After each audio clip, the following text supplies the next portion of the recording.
ಈಗ ರೂಪ ಅವರು ಇಷ್ಟು ಚಂದ ಇದಾರಲ್ಲ, ನಿಮ್ಮ ಬ್ಯೂಟಿ ಸೀಕ್ರೆಟ್ ಏನು ಅಂತ ತಿಳ್ಕೊಳ್ಬೇಕು ನಾನೀಗ. ಬ್ಯೂಟಿ ಸೀಕ್ರೆಟ್ ಆಧ್ಯಾತ್ಮ, ಲಲಿತಾ ಸಹಸ್ರನಾಮ.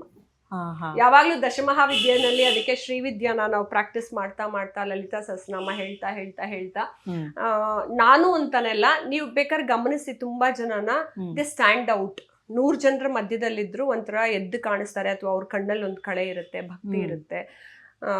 ನಾವೇ ನೋಡಿ ಅವ್ರನ್ನ ಗುರ್ತಿಸ್ಕೊಂಡು ಹೋಗ್ಬೋದು. ಅವ್ರಿಗೊಂದು ಆರಾ ಕ್ರಿಯೇಟ್ ಆಗಿರುತ್ತೆ. ಯಾಕಂದ್ರೆ ಅವ್ರ ಚಕ್ರಗಳೆಲ್ಲ ಹಂಗೆ ಬೆಳಗ್ತಾ ಇದ್ದಾಗ ನಿಮ್ಗೆ ಅದು ತಾನಾಗೆ ಎನರ್ಜಿ ಹಿಂಗೆ ಬಂದು ಕೊಡ್ತಾ ಇರುತ್ತೆ.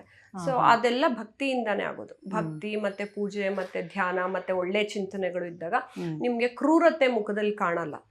ಕನ್ನಿಂಗ್ನೆಸ್, ಕೆಟ್ಟದ್ ಮಾಡ್ತಾರೆ, ಭಯ ಆಗತ್ತೆ ಅಂತ. ಆಕ್ಚುಲಿ ಇನ್ನ ಕ್ರೂರರು ನನ್ನ ಹತ್ರ ಬಂದ್ಬಿಟ್ಟು ನನಗ್ ಮೋಸ ಮಾಡ್ಬೋದು, ಆದ್ರೆ ನಾನು ಹೋಗ್ಬಿಟ್ಟು ಇನ್ನೊಬ್ರಿಗೆ ಕೆಟ್ಟದ್ ಮಾಡ್ತೀನಿ ಅನ್ನೋದು ನಾನು ಅನ್ಕೊಳಕ್ಕೆ ಸಾಧ್ಯ ಇಲ್ಲ. ಅದೆಲ್ಲ ಭಕ್ತಿಯಿಂದ ಅವಳೇ ಲಲಿತಾ ಪರಮೇಶ್ವರಿ. ನಾನು ಯಾವಾಗ ಪೂಜೆ ಮಾಡ್ಬೇಕಾದ್ರೆ ಅವಳು ಅಪಿಯರ್ ಆಗಿ ನನ್ನ ಕಣ್ಮುಂದೆ ಅವಳೇ ಹೇಳ್ತಾ ಹೋದಾಗ, ಅವಳು ಇವರೊಂದು ಹಾಡು ಬರೆದಿದ್ರು, ನನ್ನ ಫೇವ್ರೆಟ್, ಚಿ ಉದಯಶಂಕರ್ ಅವರು. ಹಾಲ ಬೆಳಕಿನಲ್ಲಿ ಬಿಳಿಯ ಕಮಲದಲ್ಲಿ ಬಿಳಿಯ ವಸ್ತ್ರವನ್ನು ಧರಿಸಿ ಬಿಳಿಯ ಕುಸುಮಗಳ ಮಾಲೆ ಕೊರಳಲ್ಲಿದೆ, ಬೆಳ್ಳಿ ವೀಣೆಯನ್ನು ನುಡಿಸಿ ನಿನ್ನ ಕಣ್ಗಳ ಬೆಳಕನ್ನು ನನ್ನ ಕಣ್ಗಳಲ್ಲಿ ತುಂಬಿದೆ ಅಂತ. ನಿಜವಾಗ್ಲೂ ಅದು ದೇವ್ರು ಬಂದು ಅವ್ರ ಕಣ್ಣಿನ ಕಾಂತಿನ ನಮಗ್ ತುಂಬಿಟ್ಟು ಹೋಗ್ತಾರೆ, ಎನರ್ಜಿನ, ನೀವು ಪೂಜೆ ಮಾಡ್ತಾ ಇದ್ದಾಗ. ಸೊ ಅದು ಅವರಿಂದನೇ ಬಂದಿರೋದು. ಅದು ಬಿಟ್ಟು ನನ್ನ ಫೀಚರ್ಸ್ ಎಲ್ಲ ನನ್ನ ತಾತನ ತರ. ಆದ್ರೂ ಕೆಲವ್ರಿಗೆ ಏನಾಗುತ್ತೆ, ಫೀಚರ್ಸ್ ಚೆನ್ನಾಗಿದ್ರು ಒಂದು ಎನರ್ಜಿ ಬೇಕು ಅಂದಾಗ ಆ ಎನರ್ಜಿ ಎಲ್ಲ ದೇವ್ರದ್ದು. ಹಂಗೆ ಹೇಳ್ಕೊಳ್ಳೋ ಅಷ್ಟು ನಾನೇನು ಬ್ಯೂಟಿಫುಲ್ ಅಂತಲ್ಲ. ನಾನೇ ಎಲ್ರಿಗೂ ಹೇಳ್ತಿರ್ತೀನಿ, ನಾನು ಬ್ಯೂಟಿಫುಲ್ ಅನ್ನೋದಲ್ಲ, ನನ್ಗಿರೋ ಒಂದು ಎನರ್ಜಿ ನಿಮ್ಗೆ ಹಾಗೆ ಅನ್ಸೋ ಹಾಗೆ ಮಾಡುತ್ತೆ. ದೈವಿಕ ಎನರ್ಜಿನ ಯಾರೇ ಇಟ್ಕೊಂಡಿರ್ಲಿ ಅವ್ರು ಚೆನ್ನಾಗೇ ಕಾಣಿಸ್ತಾ ಹೋಗ್ತಾರೆ. ನೀವು ನೋಡಿ ಅವ್ರ ಮೇಲೆ ನಿಮ್ಗೆ ಕೆಟ್ಟ ಕೋಪ, ಕೆಟ್ಟದು ಅಂತ ಅನ್ಸೋದೇ ಇಲ್ಲ. ಆ ನಾವು ನೋಡುವಂತ ದೃಷ್ಟಿನೇ ಬೇರೆ ಆಗ್ಬಿಡುತ್ತೆ. ಹೌದು ಹೌದು.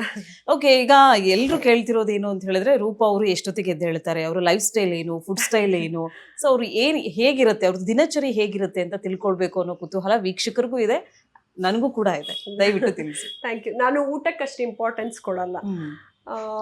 ನಮ್ಮ ಮನೇಲೆಲ್ಲ ಅಯ್ಯೋ ಯಾಕಾದ್ರೂ ದೇವ್ರ ಊಟ ಮಾಡೋದು, ತುಂಬಾ ಜನ ಊಟನ ಸವಿದ್ಕೊಂಡು ತಿಂತಾರೆ. ನಾನು ಅಷ್ಟೇ, ಏನ್ ಸಿಗತ್ತೋ ಅದನ್ನ ಆ ಟೈಮ್ಗೆ ಏನು ಸಿಗುತ್ತೋ ಅದನ್ನ ತುಂಬಾ ರುಚಿಸೋ ಹಾಗೆ ಸವಿದು ತಿಂತೀನಿ, ತುಂಬಾ ಇಷ್ಟಪಟ್ಕೊಂಡು. ಆದ್ರೆ ಅದೇ ಬೇಕು ಅಂತ ಆ ಹೋಟ್ಲಿಗೆ ಹುಡ್ಕೊಂಡೋಗು, ಇದೇ ಬೇಕು ಅಂತ ಈ ಹೋಟ್ಲು, ಹಾಗೆಲ್ಲ ಮಾಡಲ್ಲ. ಟೈಮ್ ವೇಸ್ಟ್ ಮಾಡ್ಕೊಳಲ್ಲ. ಏನೋ ಆ ಟೈಮ್ಗೆ ಇವನ್ ನಿಂತ್ಕೊಂಡು ಎಷ್ಟೋ ಸತಿ ತಿಂದ್ಬಿಟ್ಟು ಹೊರಟೋಗ್ತೀನಿ. ನನಗೆ time management is very important. ಯಾರಿಗೋ ಇಷ್ಟೊತ್ತಿಗೆ ಬರ್ತೀನಿ ಅಂದ್ರೆ ಅಷ್ಟೊತ್ತು ಕರೆಕ್ಟಾಗಿ ಅಲ್ಲಿರ್ಬೇಕು ನಾನು ಅಂತ ಅನ್ನೋದು. ಸೊ ನನ್ನ ಡೈಲಿ ರೊಟೀನ್ ಇವಾಗ ನಾನು ಯಾವುದೋ 40 ಡೇಸ್ ಏನೋ ಸಾಧನೆ ಮಾಡಬೇಕು ಅಂತ ಫಿಕ್ಸ್ ಮಾಡ್ಕೊಂಡಾಗ ಬೆಳಗ್ಗೆ 3 ಗಂಟೆಗೆ ಹೇಳ್ತೀನಿ. ನಂದು ಹೋಮ ಪೂಜೆ ಅದೆಲ್ಲ ನಡೆಯುತ್ತೆ. 5:15 ಆದ್ಮೇಲೆ ತಿರ್ಗಾ ನಾನೊಂದು ಅದೇನಂದ್ರೆ ಒಂದು ಪವರ್ ನ್ಯಾಪ್ ಅಂತ ಹೇಳಲ್ಲ, ಅದು ದೈವಿಕವಾದ ನಿದ್ರೆ. ಅಂದ್ರೆ ನಾನು ಪೂಜೆ ಮಾಡಿದ್ಮೇಲೂ I want to relax for 1 hour. ನಿದ್ರೆಯಲ್ಲಿ ಮೆಡಿಟೇಷನ್ ಅಂತ ಒಂದು ಕರಿತೀವಿ. ಅಂದ್ರೆ ಆಲ್ಫಾ ಥೀಟಾ ಗಾಮಾ ಬೀಟಾ ಆ ಲೆವೆಲಲ್ಲಿ, ಥೀಟಾ ಲೆವೆಲಲ್ಲೂ ಕೂಡ ನೀವು ಒಂದು ನಿದ್ರೆ ಮಾಡ್ತಾನು ಒಂದು ಧ್ಯಾನ ಇದಕ್ಕೆ ಹೋಗ್ತೀವಿ, ಧ್ಯಾನಾವಸ್ಥೆಗೆ. ಸೊ ಅದನ್ನ ಮಾಡ್ಕೋಬೇಕು ಅಂತ ನಾನು 5:15 ಇಂದ 6:30 ಅದನ್ನ ಮಾಡ್ಕೊಳ್ತೀನಿ. ಆಮೇಲೆ 40 ದಿನ ನಂದು ಒಂದು ಸಿದ್ಧಿ ಇದೆಲ್ಲ ಆದ್ಮೇಲೆ ನಾನು ಮತ್ತೆ ತಿರ್ಗಾ ಬ್ರೇಕ್ ತಗೋತೀನಿ. ಯಾಕಂದ್ರೆ ಟ್ರಾವೆಲ್ ಮಾಡ್ಬೇಕಾದ್ರೆ ಇದಕ್ಕೆಲ್ಲ ಬೇಕಾಗುತ್ತೆ ಅಂತ. ಅದು ಬಿಟ್ಟು ನನ್ಗೆ ಕಾಫಿ ಪ್ರಿಯ. ನಾನು ಎಲ್ಲಿ ಹೋಗಿ ನಂಗೆ ಕಾಫಿ ಬೇಕು. ಟೀ ಕಾಫಿ ಎಲ್ಲ ಚೆನ್ನಾಗಿ ಕುಡಿತೀನಿ. ಆದ್ರೆ ನಾ ಪಾರ್ಟಿಗೆಲ್ಲ ಹೋಗಲ್ಲ. ಅಂದ್ರೆ ತುಂಬಾ ಜನ ಪಾಪ ಕರೀತಾರ ನನ್ನ ಅಲ್ಲಿಗೆ get together, not about that pub and party ಅಂತಲ್ಲ. ಪಾಪ ಗೆಟ್ ಟುಗೆದರ್ ಕರೆದ್ರು ನಾನು ಹೋಗಕ್ಕೆ ಆಗಲ್ಲ. ಯಾಕೆಂದ್ರೆ ನಾನು ಎಷ್ಟು ಟೈಟ್ ಸ್ಕೆಡ್ಯೂಲ್ ಇಟ್ಕೊಂಡಿರ್ತೀನಿ. ನಂದು 3 ಟ್ರಸ್ಟ್ ರನ್ ಮಾಡ್ತಿದ್ದೀನಿ, ಕಂಪ್ನಿಗಳು, ಮತ್ತಿದು ಮತ್ತೆ ಫಿಲಮ್ದು ಮತ್ತೆ ಇದು ರಿಸರ್ಚ್ ಮಾಡೋದು. ಈ ಒಂದು ಜನ್ಮ ಸಾಲೋದೇ ಇಲ್ಲ ನನಗೆ, ಇನ್ನೂ ರಿಸರ್ಚ್ ಮಾಡ್ತಾ ಮಾಡ್ತಾ ಮಾಡ್ತಾ ಕಲಿತಾ ಹೋದಾಗ. ಸೊ ಆ ಟೈಮ್ನ ನಾನು ಅಟ್ಲೀಸ್ಟ್ ಬೇರೆ ಯಾರೋ ನನಗೆ ಫೋನ್ ಮಾಡಿರ್ತಾರಲ್ಲ ಅವ್ರಿಗೆ ನಾನು ಡೆಡಿಕೇಟೆಡ್ ಆಗಿ ಕೊಡಬೇಕು, ಅವ್ರಿಗೇನೋ ಒಂದು ಸೊಲ್ಯೂಷನ್ ಹೇಳಬೇಕು ಅಂತ. ಇವನ್ ಕಾರಲ್ಲಿ ಟ್ರಾವೆಲ್ ಮಾಡ್ಬೇಕಾದ್ರೂ ನಾನೊಂದು 10 ಫೋನ್ ಕಾಲ್ಸ್ ಬೇರೆ ಯಾರಿಗೋ ಮಾಡ್ಕೊಂಡೇ ಹೋಗ್ತಿರ್ತೀನಿ. ಸೊ ನಾನು ತುಂಬಾ ಔಟ್ ಗೋಯಿಂಗ್ ಅಂತ ಇಲ್ಲ. ಯಾವ್ದಾರ ಫಿಲ್ಮ್ ನೋಡ್ಲೇಬೇಕು ಅಂತಂದಾಗ ಅದನ್ನ ನೋಡ್ಕೊಂಡ್ ಬರ್ಬೇಕು ಅನ್ನೋ ಕಾರಣಕ್ಕೆ ಹೋಗಿ ನೋಡ್ಕೊಂಡ್ ಬಂದಿರ್ತೀನಿ. ಅದು ಬಿಟ್ಟು ಕೆಲ್ಸದಲ್ಲೇ ಬ್ಯುಸಿ ಇರ್ತೀನಿ ನಾನು. ಟೈಮ್ ಮ್ಯಾನೇಜ್ಮೆಂಟ್ ಅಂತಲ್ಲ, ಇವ್ರಿಗೆಲ್ಲ ಹಬ್ಬ ಬಂದಾಗ ಮಾತ್ರ ಎಲ್ಲೂ ಬಿಟ್ಟೋಗಲ್ಲ.